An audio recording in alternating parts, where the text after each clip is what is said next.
Rise of the TMNT is a very different show compared to the versions that I grew up with. And that's saying a lot because I grew up with a lot of Ninja Turtles while growing up. And that's mainly due to a couple of things. To start off, the animation is just stellar, the characters are written very differently, and overall the tone for the show is a lot more lighthearted compared to the more story-focused entries like the 2003 and even the 2012 show. But despite all the things that Rise does right, at the same time there's this big amount of hatred out there for this show in particular. And in this video, I'm going to talk about how nostalgia ruined Rise of the TMNT.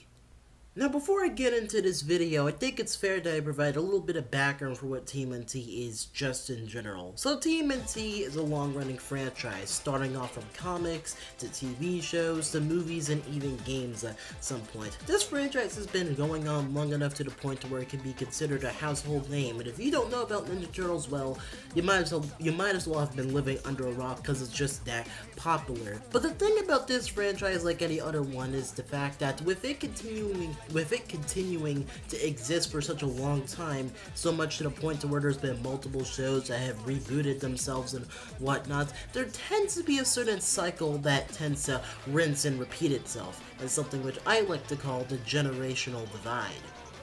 Now, when it comes to generational divide, I'm going to bring up the simple analogy by talking about Spider-Man.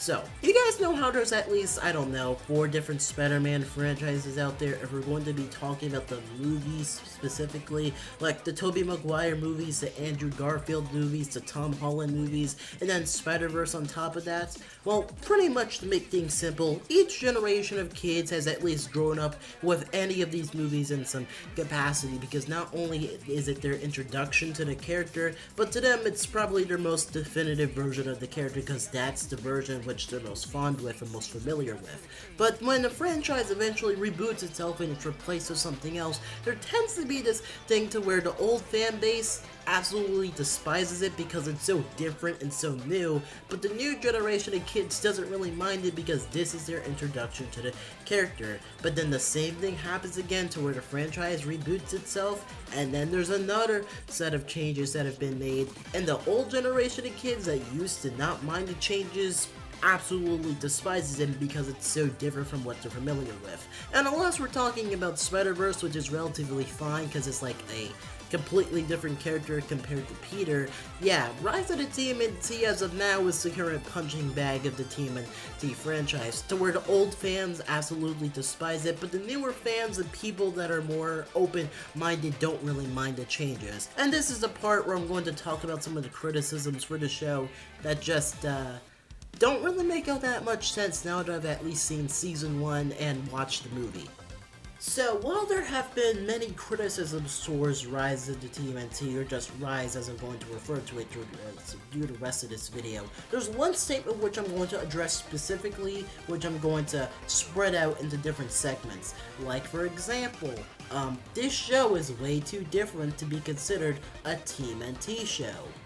Which, in all honesty, is kind of a funny but really stupid statement once you pay attention to how different every entry within the series is, just in general. Because if we were to compare something like the 80s show, which was relatively goofy, to the more plot-driven and, serious 2003 show, they're two completely different things, not only in the way about how they are when it comes to their general tone, but when it comes to their writing as well. And I kind of feel like this applies to other things like the characters, for example. Now, when it comes to the characters in Rise specifically, one of the statements that I hear a lot is that the characters have been ruined.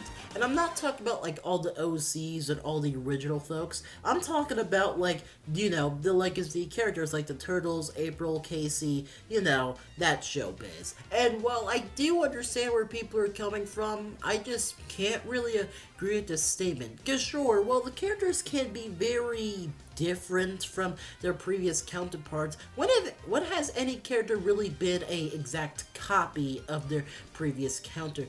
part. Like, compared to Turtles from 2012 to their 2003 versions, they're so different that they're almost impossible to compare because, well, they're completely different characters despite sharing the same name. And the same thing counts for Rise as well. If there's one thing which I find ironic about the quote-unquote criticism for Rise, it has to be the fact that so many people are desperate to try and call out for so many fallacies, but at the same time you could apply those fallacies to like any show that came before, and those arguments that people make kind of fall flat on their face.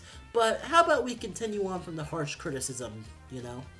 So, at the end of the day, Rise is very different compared to the Ninja Turtles that me and many other kids grew up with.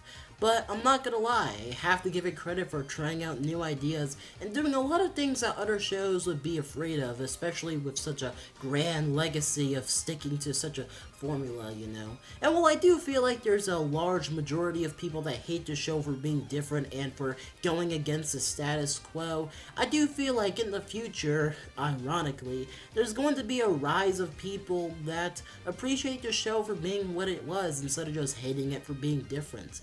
And I do hope at the end of the day that eventually this show gets the recognition it deserves. But I'm Lomo360. I hope you guys enjoyed this video, and I'm out. Hope to see y'all in another video, and yeah, enjoy the outro. Later, folks.